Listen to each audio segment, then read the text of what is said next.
आपल्या राज्याचे मुख्यमंत्री माननीय एकनाथराव शिंदे साहेब, उपमुख्यमंत्री माननीय देवेंद्रजी, मनसेचे प्रमुख राजसाहेब ठाकरे, महायुतीचे उपस्थित असणारे मुंबई शहरातील सर्व साईच्या साई उमेदवार,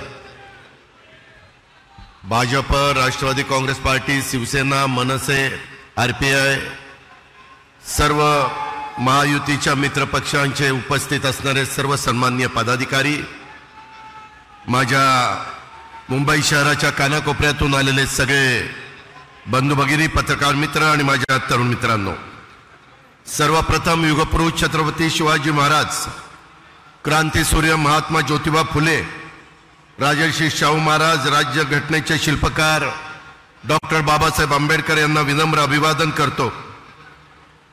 मित्रांनो, आज लोकसभा निवडणुकीचा हा शेवटचा 5वा टप्पा महाराष्ट्र पार पाडतोय।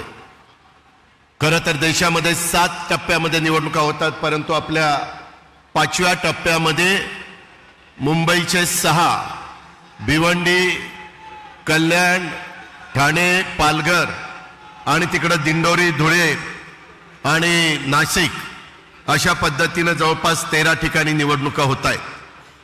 13च्या 13 ठिकाणी महायुतीचे उमेदवार धनुष्यबाण आणि कमळ या दोन्हीपैकी एक चिन्ह घेऊन उभे आहेत।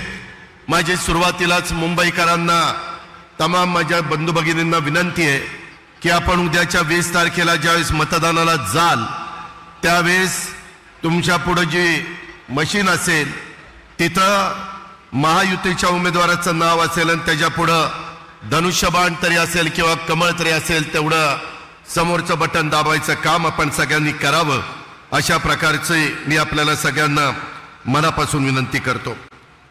मित्रांनो, शिवाजी पार्क हे एक ऐतिहासिक मैदान आहे।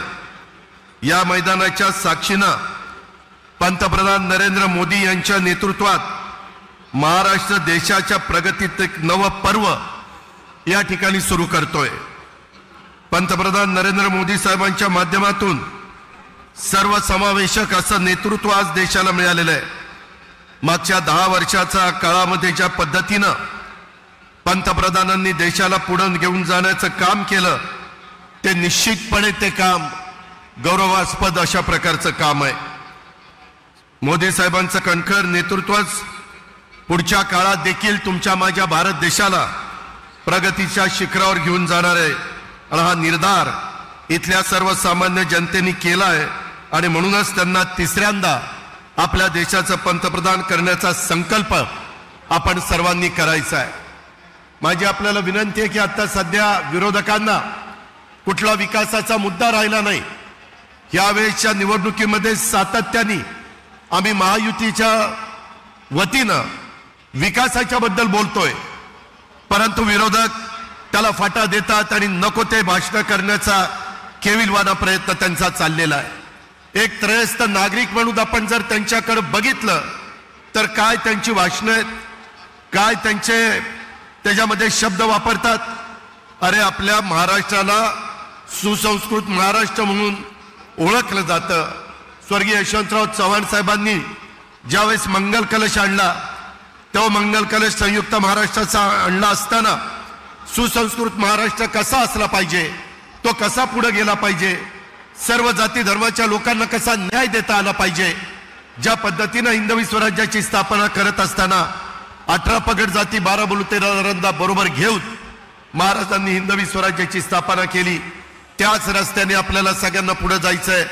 आणि मुख्यमंत्री असतील, उपमुख्यमंत्री असतील, आम्ही महायुतीच्या सरकारमधले सगळे घटक पक्ष असू किंवा देशाचे पंतप्रधान असतील, ह्या सगळ्यांची भूमिका तीच आहे। त्या भूमिकेचं समर्थन आपण सगळ्यांनी केलं पाहिजे। आता आठवले साहेबांनी बोलत असताना सांगितलं की असा काहीतरी मुद्दा काढायचा आणि त्याच्यातनं एखाद्या समाजाला काहीतरी त्यांच्यामध्ये समरसता निर्माण करायची।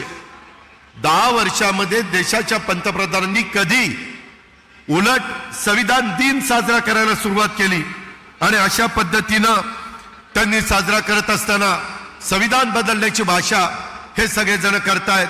हे कुठेतरी थांबलं पाहिजे आणि ते पवित्र काम तुमच्या प्रत्येकाच्या मतामध्ये आपण 20 तारखेला सकाळी 7 वाजता जाऊन जर मतदान केलं तर यांना जशाच तसं उत्तर आपल्याला देता येईल आणि विरोधकांना विरोधकांची जागा त्या ठिकाणी दाखवता येईल अशा प्रकारची अपेक्षा आणि विनंती मी आपल्या सर्व सहकार्यांना करतो।